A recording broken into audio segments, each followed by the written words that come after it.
Hey guys, I did a thing, and it was another purchase. However, it's for good reason. So now, a couple of months ago, I did a video on tissue cultures and how to acclimate your Thai constellations, and I kind of killed it. I had actually overwatered it, and me being silly, I totally forgot that Thai constellations are super finicky, and you know, you kind of have to introduce everything to them very slowly.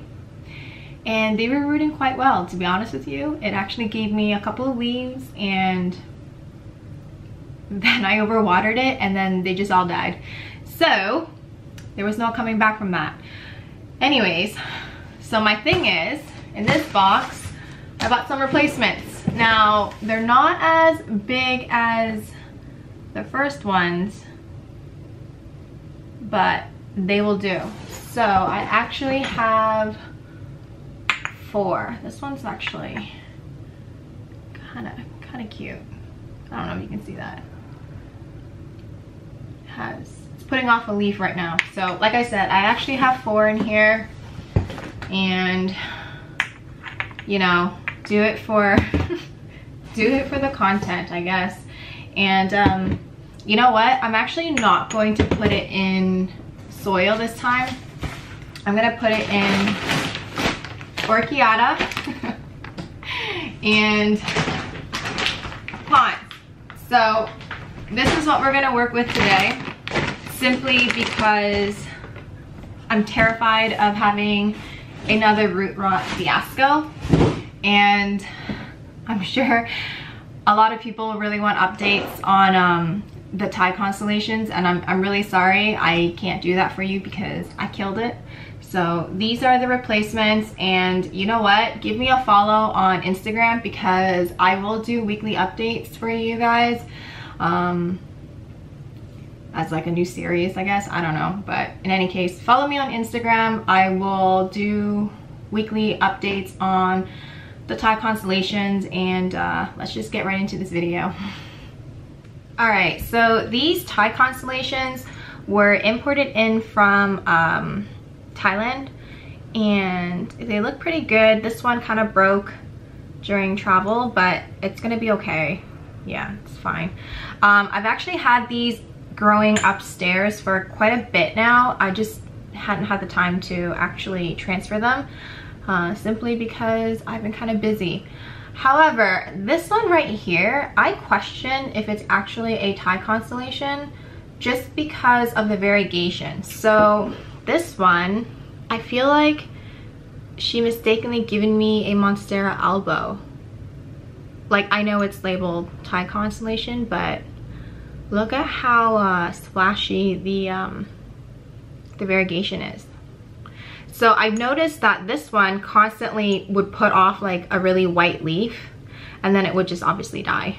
So this one in particular, I think I'm gonna give it less light, because I've been told that if you give your variegated plants less light, it'll actually produce more green. And it makes sense, right? Because I find that a lot of variegated plants, if I give it more light, it actually produces more variegation for me. And this one is putting off a leaf right now. I don't know if you can see. Here we go. So there's a new leaf right there. Not bad. I mean, they look very healthy considering that they've been upstairs for quite a bit. The roots aren't as well developed as the first batch I got from her, but I mean, I'm not complaining. This one is putting off a leaf right now too. So everything is kind of putting off a new leaf right now. Usually I wouldn't stress out the plant and try to put them in anything, like repot them while they're putting off a leaf, but it is what it is. I have time today, and that's what we're gonna do. So I'm gonna just, I guess, change the angle, and you guys can watch me unpack, unravel, and I'll pop in every now and then to tell you what it is I'm doing. So we're gonna work with this bottle right here. Now, in my earlier videos, my Thai constellations and my other tissue cultures actually came in little bags. These ones are in individual bottles, which is actually quite neat. And the agar that they are using actually has charcoal in it as well. And I'm assuming it's because for light sensitivity, I guess. I don't know. But it's kind of neat that it's in this little jar. And you know what? I'm gonna need to figure out a way how to take this out. So I'll be right back. I'm gonna troubleshoot first. All right, so I found some tweezers and I'm just gonna grab it and hope that it just lifts.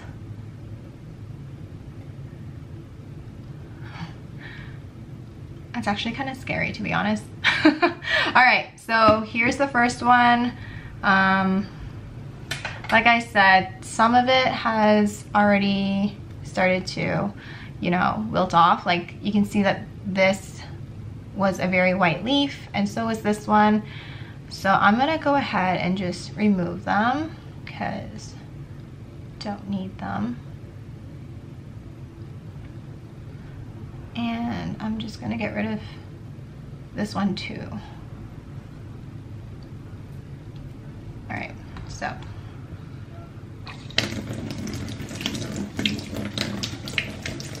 So like before, these guys are gonna just kind of sit in some hydrogen peroxide just to remove any bacteria or fungus or whatever. Specifically this one, just because it had some rot going on.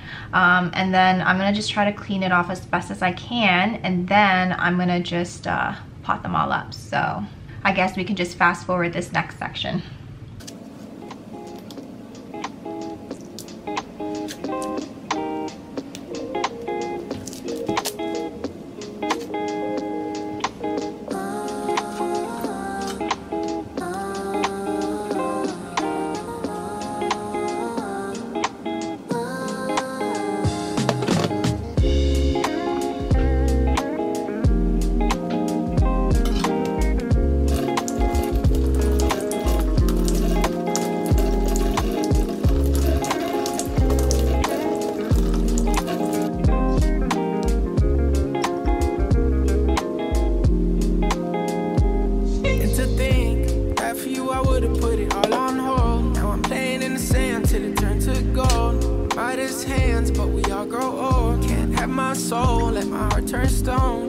I gotta say it twice, it ain't my fault. Every little thing got a price, that's what I thought, that's what they taught.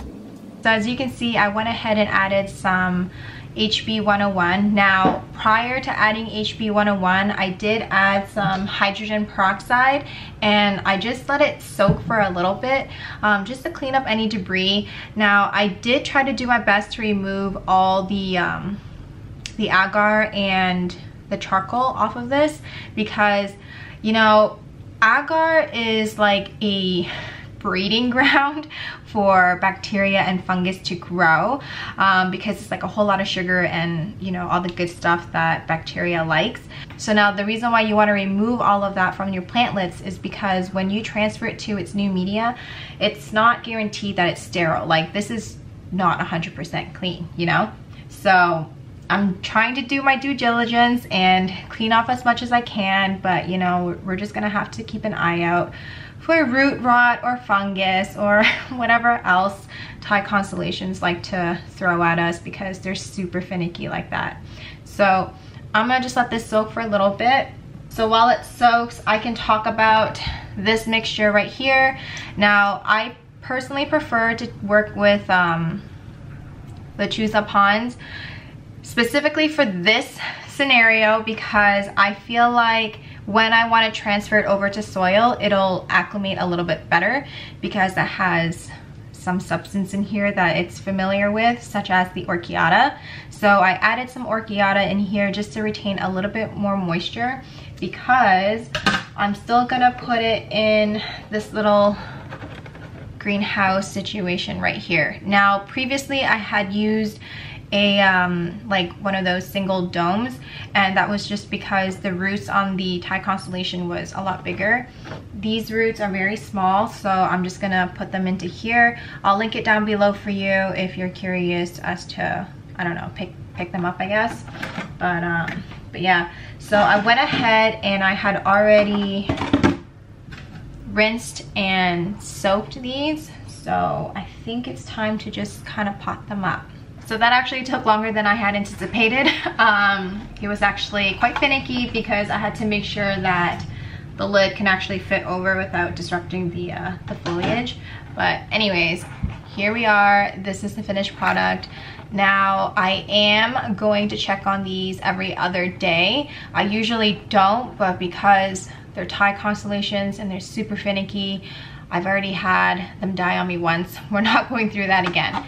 So go ahead and give me a follow on Instagram if you're curious to see how they're doing. I really love this little greenhouse situation because you can really see where the roots are and how they are growing. I think that's really important, especially if you're working with tissue culture and you want to know if it's ready to be transplanted into something bigger. Now, like I had said, I personally prefer working with pons and adding a little bit of orchiata because I can control how much water is in here so that it will survive. But in any case, so anyways, I hope you guys enjoyed that quick little video on my my little Thai constellation. I know it wasn't quite the video that everybody was hoping for, but I mean, I too was not anticipating for my Thai constellations to just die. But again, like I said, it was my own fault, my own doing. But I hope everyone had a great day, and I'll see you guys next time. Bye.